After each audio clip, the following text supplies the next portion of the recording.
का प्रतिष्ठित school don Bosco school, जो कि एफिलिएटेड है सीबीएसई से, जहां 10+2 तक के बच्चों को उच्चतम शिक्षा प्राप्त करते हैं। आपको बता दें, बीबी पाकर दरभंगा में कई वर्षों से प्रतिष्ठित स्कूल डॉन बॉस्को स्कूल में नए सत्र में आरंभ है।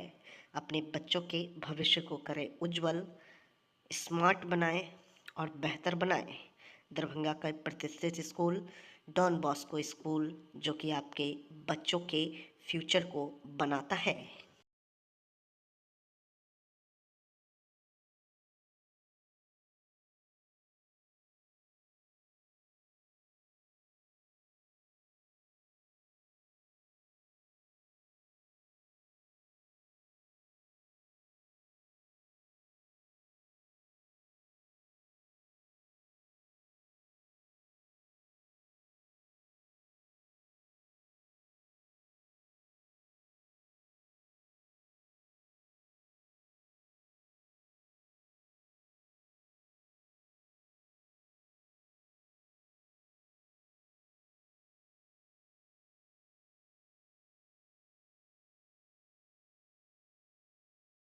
अब दरभंगा शहर में सुजुकी गाड़ी लेना हुआ आसान, शानदार माइलेज के साथ कम कीमत में आने वाली बाइक से लेकर स्कूटी के लिए मशहूर कंपनी सुजुकी एजेंसी का हुआ छोटा एक सैद नगर में opening.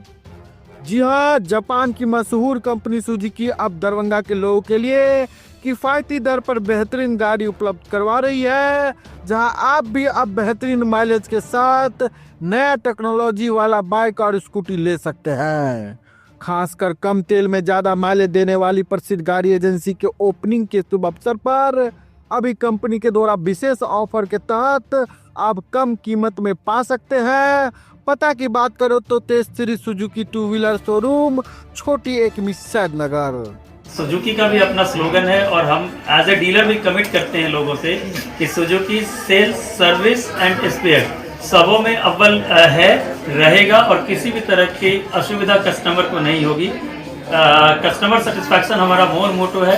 As a dealer commit कर रहे हैं और ये सुजुकी का तो अपना ब्रांड है, जो विश्व में एक विश्वसनीय नाम है, जो किसी से को बताने की जरूरत नहीं कि सुजुकी क्या है। आज भारतीय कम्युनिस्ट पार्टी, भारत की कम्युनिस्ट पार्टी मार्क्सवादी के राज्यव्यापी संयुक्त आवाहन पर दरभंगा जिला समाहरणालय पर आक्रोशपूर्ण जुलूस प्रदर्शन व आमसभा सीपीआई के जिला सचिव नारायण जी झा और सीपीएम के जिला सचिव अविनाश ठाकुर मंटू की संयुक्त अध्यक्षता में किया गया।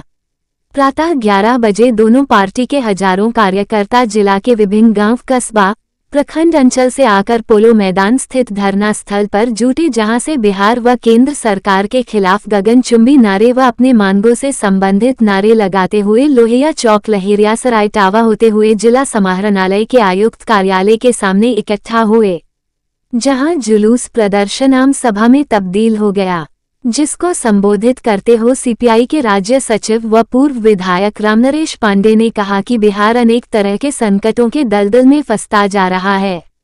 आम जनता केंद्र और राज्य की एनडीए सरकार की पूंजीपति प्रशस्त नीतियों के दुष्प्रभाव से उब चुकी है। आम आदमी, खासकर गरीब, दलित, आदिवासी सरकार की शोषणकारी नीतियों से परेशान हो गया है और ऐसी सरकार से मुक्ति चाहता है। आम जनता की बदहाली और उससे मुक्ति के लिए जनता के छटपटाहट को देखते हुए इस जन विरोधी सरकार को बदलने के लिए भारतीय कम्युनिस्ट पार्टी और भारत की कम्युनिस्ट पार्टी मार्क्सवादी ने संयुक्त रूप से राज्यव्यापी आंदोलन चलाने का निर्णय लिया है। आंदोलन के पहले चरण में आज हम लोग राज्य के सभी जिलों में संयुक्त रूप से जुलूस और प्रदर्शन आयोजित किए हैं। आगे के आंदोलन के रूपरेखा तुरंत बाद हम लोग बैठक करके तैयार करेंगे। बिहार देश का एक ऐसा राज्य है जहां लगभग 20 वर्षों से एक ही व्यक्ति मुख्यमंत्री की कुर्सी पर विराजमान है। हाँ, कुछ महीनों के लिए बीच में इंटरवल जरूर हुआ। इस अवधि में भले उस व्यक्ति की राजनीतिक वैचारिक प्रतिबद्धता बदलती रही, लेकिन उनकी मुख्यमंत्री की कुर्सी नहीं बदली। एक मुख्यमंत्री के 20 साल का समय बिहार को बदलने के लिए कम नहीं है। लेकिन हुआ क्या? आज तक भूमि सुधार का काम अधूरा है। लाखों बेघरों को घर नहीं मिला, लाखों भूमिहीन परिवारों को जमीन नहीं मिली। बड़े भूस्वामियों और दबंगों के अवैध कब्जे वाली लगभग 20 लाख एकड़ जमीन मुक्त नहीं हुई। इन सवालों के समाधान के लिए बंद्योपाध्याय आयोग गठित हुआ। उसकी अनुशंसा डुकरा दी गई।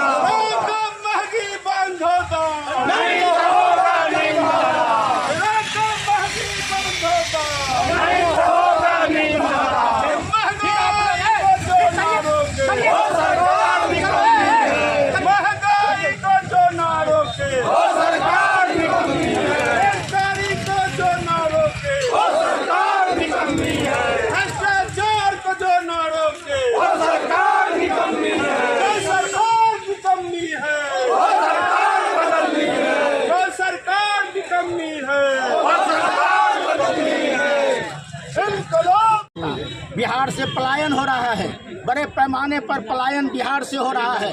हम कहना चाहते हैं जो आज जो फाइनेंस कंपनी है उसके माध्यम से जो आज ग्रुप लोन मिल रहा है उसमें भयंकर शोषण हो रहा है। आज आप अखबार में देखे होइएगा जो केवट गामा के दर्जनों लोग इसके चुंगल से छटपटाते हुए गांव छोड़ के भाग गए हैं। कल्याणपुर में कल एक पति पत्नी आत्महत्या कर लिया, पति की जान चली गई। ये फाइनेंस कंपनी के द्वारा बड़े पैमाने पर शोषण हो रहा है। नीतीश सरकार चुप है। आज छोटी छोटी बच्चियों के साथ रेप की घटना हो रही है, लगातार अपराध बढ़ रहा है, नीतीश जी चुप है।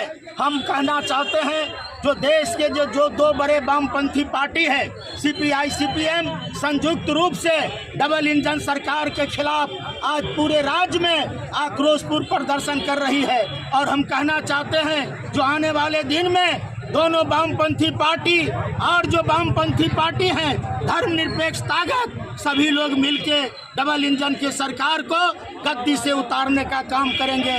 इसका शुरुआत आज से हो चुका है। लाखों लोग आज पूरे राज्य के सड़क पर समाहरणालय पर उतरे हैं जन विरोधी नीति के खिलाफ, मोदी सरकार के खिलाफ, नीतीश सरकार के खिलाफ। और 2025 में ये जो नीतीश का डबल इंजन की सरकार है उसको गद्दी से उतारने का काम किया जाएगा। इसका शुरुआत आज से हो गया है। श्याम भारती, सीपीआईएम राज्य सचिव मंडल सदस्य। विकसित भारत के निर्माण में स्टार्टअप की भूमिका अत्यंत महत्वपूर्ण है, क्योंकि ये नवाचार, रोजगार सृजन और आर्थिक विकास के लिए महत्वपूर्ण भूमिका निभाते हैं। शोध विश्वविद्यालय का दर्जा हासिल होने के नाते इस क्षेत्र में स्टार्टअप मटेरियल कंसल्टेंसी उपलब्ध कराना ललित नारायण मिथिला विश्वविद्यालय की महत्वपूर्ण जवाबदेही है और इसके लिए सभी स्नातकोत्तर विभागों को साथ मिलकर योजनाबद्ध तरीके से काम करना समय की मांग है। आज पीजी रसायन विभाग ने इसका श्रीगणेश कर दिया है। अब बारी बाकी विभागों के उद्देश्य पूर्ण कार्य योजना तैयार करने की है। ये बात बृहस्पतिवार को पीजी रसायन शास्त्र विभाग एवं association of chemistry teachers Mumbai के संयुक्त तत्वावधान में विश्वविद्यालय के जुबली हाल में आयोजित 2 दिवसीय इंटरनेशनल कॉन्फ्रेंस में ललित नारायण मिथिला विश्वविद्यालय के कुलपति सह संगोष्ठी के मुख्य संरक्षक प्रो संजय कुमार चौधरी ने कहा। Chemistry of materials for sustainable future विषय पर आयोजित संगोष्ठी का शुभारंभ करते हुए उन्होंने कहा कि आज हम तकनीकी प्रगति के युग में जी रहे हैं, जहां औद्योगिक उत्पादों को डिजाइन करने, इसे विकसित करने और इसका निर्माण करने के लिए क्रांतिकारी तरीकों का उपयोग हो रहा है। कारखाने जहां अधिक स्मार्ट होते जा रहे हैं, वहीं रोबोटिक्स, स्वचालन और डाटा का उपयोग परेशानी मुक्त संचालन और बुद्धिमान निर्णय लेने के लिए किया जा रहा है।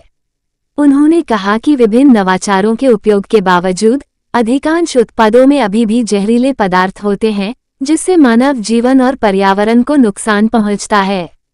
औद्योगिक क्रांति के अपने गुण हैं, लेकिन विषाक्त पदार्थों और प्रदूषकों के मामले में इसने दुनिया को एक भयावह तस्वीर भी दिखाई है। कुलपति ने कहा कि संयुक्त राष्ट्र के वर्ष 2030 के लिए निर्धारित सतत विकास एजेंडे में हरित रसायन के मूलभूत पहलू और सिद्धांत एक सशक्त समाधान के रूप में उभरे हैं, लेकिन पर्यावरण पर रसायनों के प्रतिकूल प्रभावों को कम करने और एक स्थायी भविष्य का समर्थन करने के लिए रसायनों के निर्माण के तरीके को बदलना अभी भी कठिन चुनौती बना हुआ है। पीजी रसायन विभागाध्यक्ष सह विश्वविद्यालय के विज्ञान संकाय अध्यक्ष प्रो दिलीप कुमार चौधरी ने कहा कि सतत और पर्यावरण के प्रति जिम्मेदार भविष्य के निर्माण में रसायन विज्ञान की भूमिका अत्यंत महत्वपूर्ण है। आज दुनिया जलवायु परिवर्तन, प्राकृतिक संसाधनों की कमी, प्रदूषण और लगातार बढ़ती ऊर्जा मांग सरीखे अभूतपूर्व चुनौतियों का सामना कर रही है। सामग्री रसायन विज्ञान इन मुद्दों पर स्वच्छ ऊर्जा, कुशल संसाधन उपयोग और हरित प्रौद्योगिकियों के लिए अभिनव समाधान प्रदान करने के केंद्र में है। इस लिहाज से यह संगोष्ठी ज्ञान के आदान प्रदान, अग्रणी शोध को साझा करने और स्थिरता के लिए सामग्री रसायन विज्ञान में अभिनव दृष्टिकोणों को प्रेरित करने के लिए एक मंच के रूप में कार्य करता है। उन्होंने अपने संबोधन में सभी प्रतिभागियों को उपयोगी चर्चाओं में शामिल होने, नए सहयोग बनाने और बेहतर भविष्य को आकार देने में योगदान देने के लिए प्रोत्साहित किया। मौके पर विश्वविद्यालय के वित्तीय सलाहकार इंद्र कुमार ने उपयोगी विषय पर इंटरनेशनल कॉन्फ्रेंस आयोजित करने के लिए पीजी रसायन विभाग की सराहना की। इससे पहले कार्यक्रम का विधिवत शुभारंभ कुलपति प्रो संजय कुमार चौधरी ने मंचासीन अतिथियों के साथ दीप प्रज्वलित कर किया। अतिथियों का स्वागत मिथिला की परंपरा के अनुसार पाग, चादर, स्मृति चिन्ह एवं पौधा प्रदान कर किया। विषय प्रवेश विभाग के शिक्षक डॉ अभिषेक राय ने कराया, जबकि धन्यवाद ज्ञापन डॉ आकांक्षा उपाध्याय ने किया। शैक्षिकी सत्र में विषय विशेषज्ञों ने अनेक महत्वपूर्ण जानकारियां साझा की। मौके पर संगोष्ठी की स्मारिका का भी विमोचन किया गया। इस अवसर पर डॉ प्रेम मोहन मिश्र, डॉ अरुण कुमार सिंह, प्रो अजय नाथ झा, डॉ पुष्पम नारायण, डॉ सविता वर्मा, डॉ मंजू राय, प्रो संजय कुमार चौधरी, डॉ सोनू रामशंकर, डॉ विकास कुमार सोनू सहित विश्वविद्यालय के अनेक पदाधिकारी, विभिन्न विभागों के अध्यक्ष, शिक्षकों एवं छात्र छात्राओं की उल्लेखनीय उपस्थिति रही। संगोष्ठी शुक्रवार को भी जारी रहेगा। जन सुराज उद्घोष यात्रा के तहत गोपालगंज पहुंचे प्रशांत किशोर कांग्रेस की यात्रा पर कसा तंज, बोले कांग्रेस को जगने में 40 साल लग गए, जन सुराज के आने से दूसरे दलों को भी जमीन पर उतरना पड़ रहा। गोपालगंज जन सुराज के सूत्रधार प्रशांत किशोर आज जन सुराज उद्घोष यात्रा के तहत एक दिवसीय दौरे पर गोपालगंज पहुंचे, जहां उन्होंने प्रेस कॉन्फ्रेंस के जरिए पत्रकारों से बातचीत की। पत्रकारों के सवालों का जवाब देते हुए उन्होंने कहा कि यह जन सुराज के प्रयास की ताकत है कि आज दूसरे राजनीतिक दलों के नेता और कार्यकर्ता जमीन पर जाकर जनता से संवाद स्थापित कर रहे हैं। कांग्रेस की यात्रा पर कटाक्ष करते हुए पीके ने कहा कि 1985 में बिहार में कांग्रेस सत्ताधारी पार्टी थी और उसे भी जागने में 40 साल लग गए। जन सुराज के आने से दूसरे राजनीतिक दलों को यह एहसास हो गया है कि अगर वे काम नहीं करेंगे तो जनता उन्हें नकार देगी।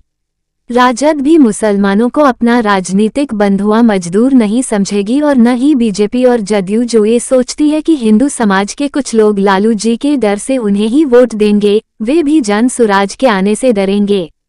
उन्होंने कहा कि अगर जन सुराज के प्रयास से बिहार में फिर से लोकतंत्र जिंदा हो रहा है तो ये बिहार की जनता के लिए अच्छी खबर है।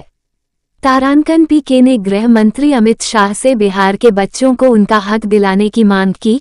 कहा, गुजरात की फैक्ट्रियों में गुजराती व्यक्ति को 20,000 और बिहार के बच्चों को सिर्फ 12,000 रुपये मजदूरी मिल रही। प्रशांत किशोर ने केंद्रीय गृह मंत्री अमित शाह के आगामी बिहार दौरे पर कटाक्ष करते हुए कहा कि अब बिहार में चुनाव है, इसलिए नवंबर तक अमित शाह जी को सिर्फ बिहार ही दिखेगा। अब नवंबर तक हर केंद्रीय योजना का शिलान्यास बिहार से होगा। किसान सम्मान निधि का पैसा भी बिहार से भेजा जाएगा।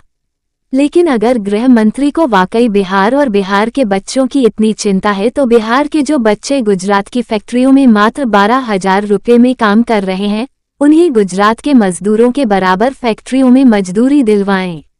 एनडीए सरकार के 11 साल में भाजपा बिहार में फैक्ट्री नहीं लगा पाई। इसलिए गृह मंत्री अमित शाह जी से हमारी मांग है कि वे सूरत, मोरबी की फैक्ट्रियों में काम कर रहे बिहार के बच्चों को भी गुजरात के मजदूरों के बराबर मजदूरी दिलवाएं। 29 मार्च को अमित शाह भी आ रहे हैं बिहार में, कई बड़ी पार्टी आ रहे हैं 29 मार्च को। तो क्या लग रहा है कि विधानसभा चुनाव वो निर्धारित समय पे हो जाएगी या पहले हो जाएगी? भाई, आपको एक कार्यक्रम पता चला कि अमित शाह आ रहे हैं 29 मार्च को, हम आपको बिना उनके कार्यक्रम के जाने हुए बता देते हैं कि अगले 6 महीना में प्रधानमंत्री और अमित शाह को पूरे देश में सबसे ज्यादा प्यार बिहार से ही हो जाएगा। सारी योजनाओं की घोषणा बिहार से ही होगी। बजट अब बिहार के लिए ही बनेगा। किसान निधि का बटन जो प्रधानमंत्री को दबाना है वो भी आके बिहार से दबाएंगे। और नवंबर के बाद फिर अगले चुनाव तक भूल जाएंगे। तो इसमें नई बात क्या है? अमित शाह बिहार के बारे में कितना सूचित है, कितना जानकारी है। जब वो आएंगे तो आप लोग पत्रकार वार्ता कीजिएगा। हमसे तो आप सवाल पूछ रहे हैं, अमित शाह से पूछिएगा गोपालगंज आ रहे हैं कि कहाँ आ रहे हैं? पटना आ रहे हैं। पटना आ रहे हैं। चलिए पटना आ रहे हैं तो पटना के पत्रकारों को पूछिएगा कि कितना बिहार में जिला है यही बताइए, कई गो जिला है ये बताइए। बिहार में अभी बीपीएससी के बच्चों पर लाठी चली तो अमित शाह कहाँ थे? गुजरात में अगर किसी बच्चे पर लाठी चल जाए तो प्रधानमंत्री और गृह मंत्री वहां तुरंत पहुंच जाएंगे। गुजरात में एक दिन बाढ़ आता है, पूरा केंद्र सरकार वहां जाकर बैठती है। बिहार में हर साल बाढ़ आता है, कोई सुध लेने नहीं आता है। आपने अमित शाह मोदी का कोई बयान सुना? आप यहाँ चीनी मिल पर कुछ बोले? यहाँ के बिहार के लोग जो जाकर गुजरात में मजदूरी कर रहे हैं उस पर बोले जरा अमित शाह। अमित शाह जी से इतना मैं आग्रह करूंगा कि जो गुजरात में बिहार के लड़के गए हैं मजदूरी करने, जितना मजदूरी गुजरात के लोगों को मिल रहा है उतना ही मजदूरी खाली आप बिहार के लड़कों को दिलवा दीजिए। फैक्ट्री तो आप जीवन भर लगा नहीं, आप लोगों से 12 साल हो गए। जितनी मजदूरी गुजरात के बच्चों को मिल रही है गुजरात के फैक्ट्रियों में, उतनी ही मजदूरी आप खाली बिहार के बच्चों को दिलवा दीजिए उन्हीं फैक्ट्री में।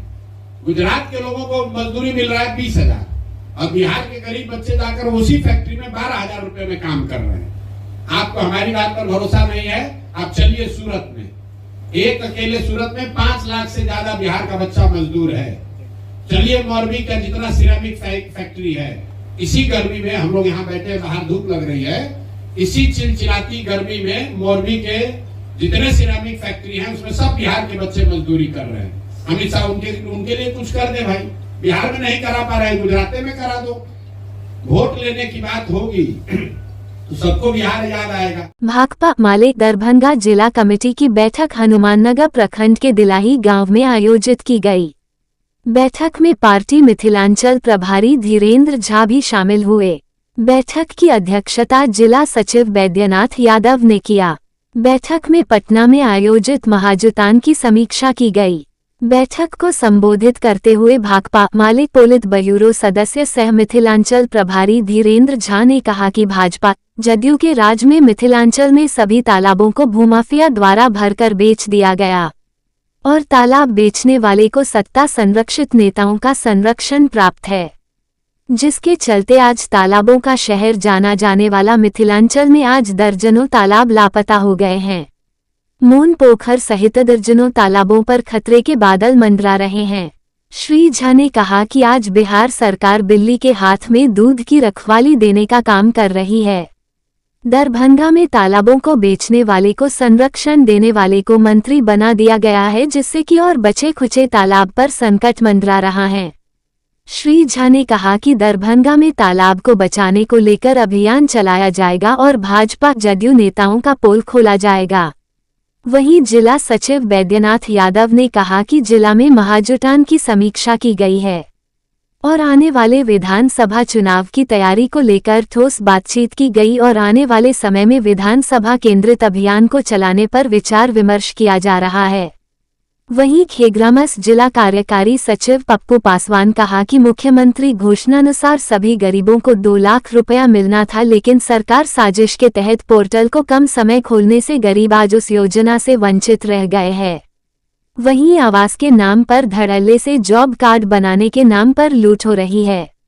आवास योजना के नाम पर लूट मची हुई है, जिसके खिलाफ 24 मार्च को बिहार विधानसभा के समक्ष धरना का कार्यक्रम आयोजित है, जिसमें दरभंगा से सैकड़ों लोग शामिल होंगे।